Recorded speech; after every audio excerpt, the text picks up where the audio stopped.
Hey guys, Akil here. Welcome back to another episode of the Trading Coach Podcast. Today I'm going to share with you a rule from one of the best investors of all time. But before we get too deep into it, got to remind you guys before I forget, this is a video episode, so make sure you head over to Spotify or YouTube if you want to check it out. While you're over on YouTube, if you're not subscribed already, make sure you subscribe. I've been doing a lot of work there recently. Daily trading ideas, a few days intraday. The short, quick tips come out every day. And of course, the Weekend Trading Edge video comes out, on the weekend. So subscribe, that way you don't miss it. You can also check this out on Spotify as well, as we're going to do some cool graphics and blah, blah, blah, blah, stuff like that. But of course, as always, you don't need to be on the visual version. You can, the audio version in itself shall suffice, right? So speaking of the YouTube channel, this weekend during that Trading Edge video, I kind of got off subject and distracted as I typically do, and spoke a little bit about new investor advice, as a friend had reached out to me and recently asked for some. And I told him that I told him, and then I told you, and I'm going to tell you again, the best advice that I have for a newer investor is to do something called dollar cost averaging, which is a very simple strategy. Essentially, you pick something and you say, hey, I'm going to consistently invest in it every blah, blah, blah, blah, blah. And why I think this is the best approach for new investors is because, typically new investors have two main fears, right? And these are normal fears, so don't feel bad if I'm talking to you when I start mentioning them. But the first fear is like, what the heck do I invest in? There's all this stuff out here, right? There's millions and millions and millions of things, maybe not millions, but you get what I'm saying, of assets that I can invest in. How do I know what to pick? And then two, when do I trade them, or when do I invest in them, right? So what to invest in, and then the timing. Those are the two fears. And what's cool about dollar cost averaging is it kind of cuts out. I hit myself. Gosh, dang it. That hurt. The cool thing about dollar cost averaging is it allows you to really simply bypass these fears, right? So to answer the first fear, what do I invest in, right? If you're going to dollar cost average, obviously you can do it in everything or anything, but you probably want to start off with some type of investment fund. So the S&P 500 is a great example. That is like the go-to. If you look at the chart in front of you, you will see that the S&P 500 just goes up. It takes little dips down like everything in the market, but in general, it goes from the bottom left of your screen to the top right of your screen, which we know is all signs of a strong bullish trend. So this thing will go up.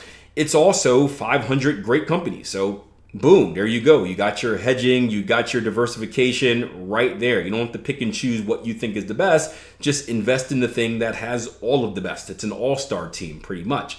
And then as far as the timing component goes, right, we talked about with dollar cost averaging, right? What you're trying to do is you're trying to invest on a consistent basis, right? At least in step one, you're not really trying to time the market. You're just saying, hey, at the first of each month, I'm going to put $200 into the S&P. So January 1st, throw $200 in there. February 1st, throw $200 in there. March 1st, I have money lying around because I'm a trader. Yeah, look at that. Look, just throw $200 into it. I should make sure I don't lose that. I did that before and I actually lost some of the money that I threw during this video. I think a kid took it. Anyway, so it takes the timing component out of it. You're just trying to be consistent. You're consistently kind of slowly building a position in this thing. You don't need to worry about the timing. So both of those fears that I told you about earlier, boom, they're gone. That's step number one. Step two, as you get more comfortable, if you get more comfortable, you don't need to go to step two ever, but as you get more comfortable, or if you get more comfortable, then you can start working in the timing aspect. And what I told my friend was this, once you get an idea for the market, once you get used to it and you feel a little bit more knowledgeable looking at it, because typically what happens is when you put money in the market, when you have some type of exposure to a market, you start paying attention a little bit more, you start checking charts or listening to news and stuff like that. As you feel more comfortable doing that, now what you can do is you can kind of start the timing aspect. And what that means is you have a little bit of an emergency fund, and then when the time is right, you invest. And this is very similar to Warren Buffett's Noah rule. By the way, that's the GOAT investor I teased you with earlier if you didn't get who it was, Warren Buffett. So let's talk about this Noah rule. So Buffett says you can avoid failure and achieve success by following this little known rule. And it's called the Noah rule. And this rule, I don't know when it was created, but it first kind of got popular around 2001, I want to say. It's right after 9/11. So would that be 2001? I think it's 2001. Yeah, I think so. Man. Okay, just double check because I'm going crazy as I get more forgetful the older I get. It was 2001. And what he did was he presented this in a letter to his shareholders at a meeting after he pretty much made a oopsie in the market, meaning that he didn't take advantage of opportunities that he was supposed to take advantage to, and he felt like he let his shareholders down. Now, if you're watching this, you can see kind of a bigger blurb of the thing discussed. You can kind of pause the tape if you want to read it all. I want to isolate one section for you. So above it, pretty much for you guys that are not watching, he pretty much talks about how he had foreseen all of these before 9/11 happened. He had foreseen all of these red flag or negative circumstances come up in the market that were going to have a negative result. At least that's what his predictions were. And then he says, quote, "Why, you might ask, didn't I recognize the above facts before September 11th? The answer, sadly, is I did, 3/4 of the way, but I didn't convert through action. I violated the Noah rule. Predicting rain doesn't count. Building arcs does." And if you guys are not familiar with the story of Noah's Ark, lots of rain came. Noah built an ark, before the storm came, put 2 of every animal in there and rode it off to safety, right?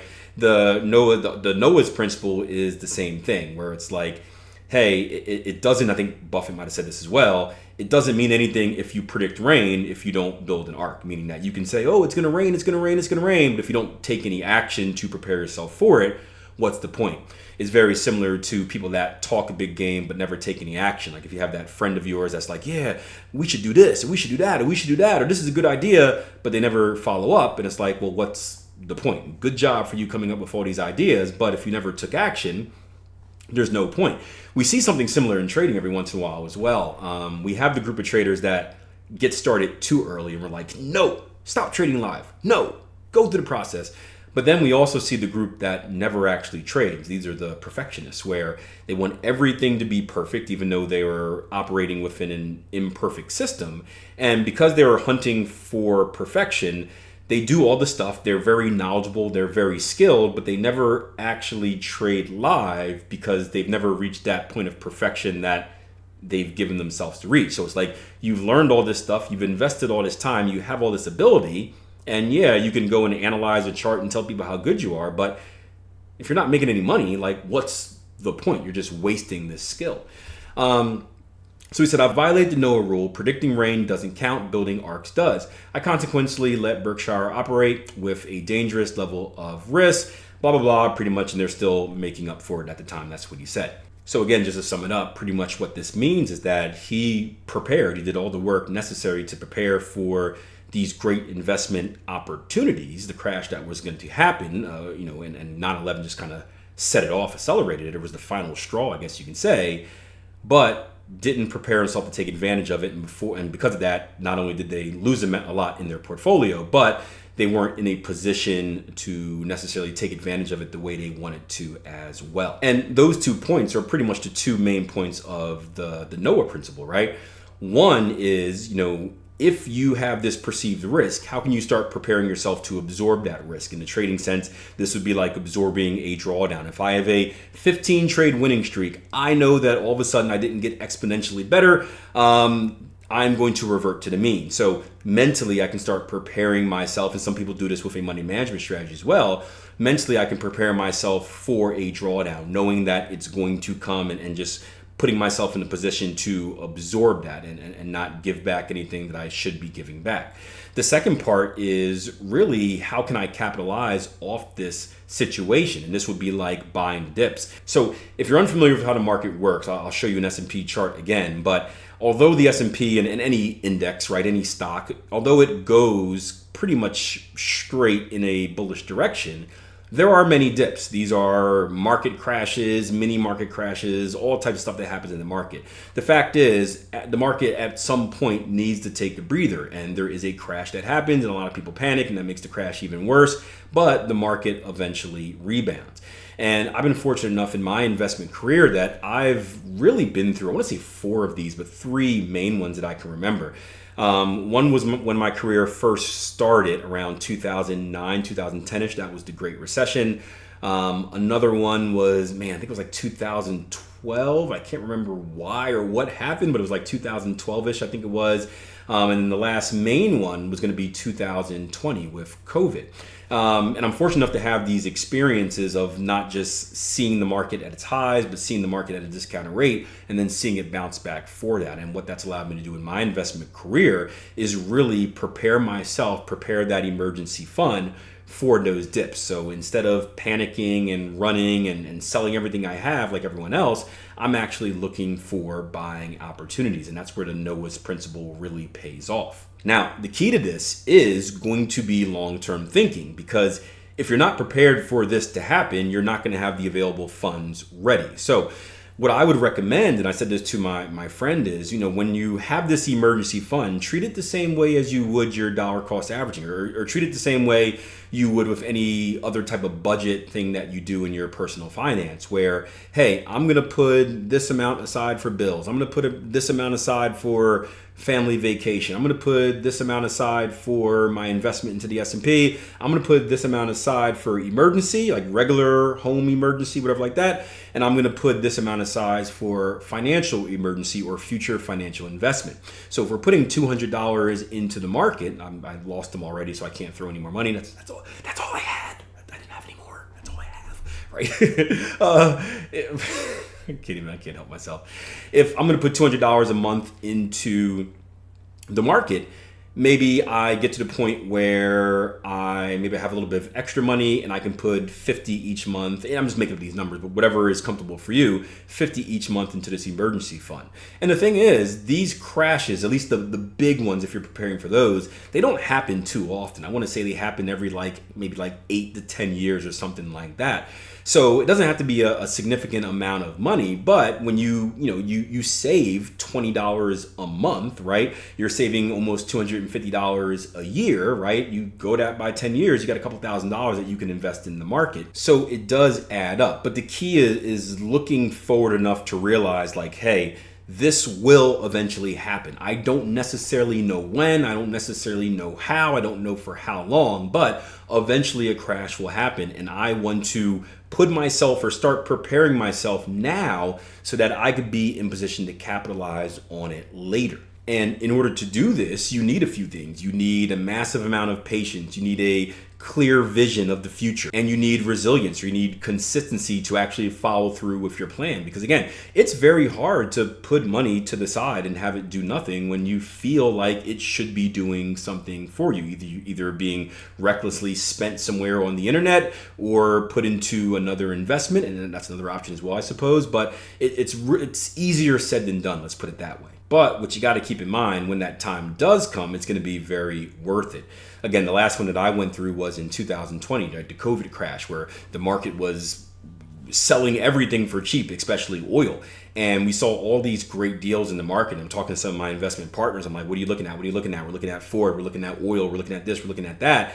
And we're trying to figure out what the best deal is. And once it got to a certain level, and I'll talk about that in a little bit, we hopped aboard with a massive position, and boom, it did its thing for a little bit as COVID wrecked all of us, but eventually it bounced back in extremely big ways. You can see on the chart in front of you, and it made a killing. And we wouldn't have been able to make that if we just weren't prepared in advance, if we didn't kind of foresee something happening, and then obviously doing our due diligence of what to invest in and when to invest in. Now, speaking of that, when to invest, this is where the technicals come into play. I always say that as a trader, I am technical first, meaning price chart first, fundamentals second. So I am making all of my trading decisions based off of the price chart. And then if there's something fundamentally happening in the background, I may take a little listen to it if I think I can make some more money off of the opportunity. But it's always secondary. Investing, those things are flipped, right? I am always fundamentally first. I'm looking long-term, big projections. but then the technicals happen for when I want to get involved. So if we're talking about timing, either big crashes, little dips, whatever it may be, the hard part about timing, again, is knowing when do I buy? The market is crashing. I spoke to a trader the other day where he shared with me a chart of a trading opportunity he was looking at, and he said, the one thing that gets me a little bit nervous is, well, the market had a very aggressive move down. It was like 3 big red candles down. He said, how would this affect your trade? And I said, it wouldn't, right? Because you can't get emotionally caught up. But that's the thing, right? When we see a lot of, especially bearish momentum, the falling knife as they call it, it's very hard to know when that falling knife is going to hit the floor, right? You don't catch the falling knife, that's what they say. But when is it going to hit the floor? Luckily, if you are a technical trader, well, you have a good idea, a blueprint, one may say, of where that floor is. And it's because of past price behavior, either the percentage in drop or a physical technical level. Is it physical? If you can touch your chart, it's physical, right? Or if you still draw out charts old school wise, it's physical. But you get what I'm saying? An actual structural level on your price chart. So what we do during all these crashes is we wait it out. We have in our charts levels that we think price should go to at the very worst, meaning that like, hey, this is a key level. If price is going to bounce up, it should not pass this level. And then just like in our trading, right, what we do is we wait for price to get to that level. It needs to then show us a sign that it's either going to hold or break through that level. This is what we call being predictive in our analysis, reactive in our execution. It's one thing to be predictive where it's like, hey, I think price is going to go here and then go up, right? Anyone and their mom can do that.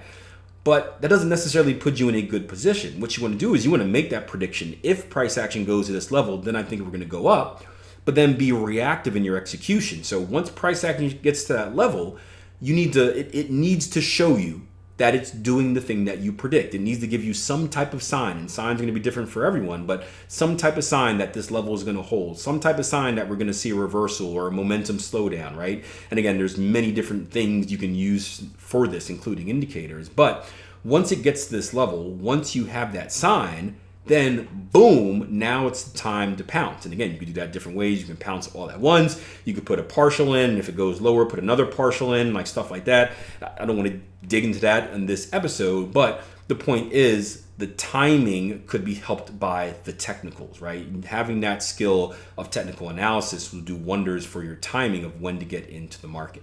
So this was meant to be a simple podcast. I don't know if it turned out that way. I felt like I rambled about a bunch of stuff. And as always, I'm not really clear in my direction because of my shiny thing syndrome. But hopefully it did give you some insight to not only an awesome principle in the market, but also a very easy way to get started in investing and in kind of what the future path looks like. See, like foreseeing the future. That's what we did. We started you off and then we foresaw where you can be in the future with your investing or your trading.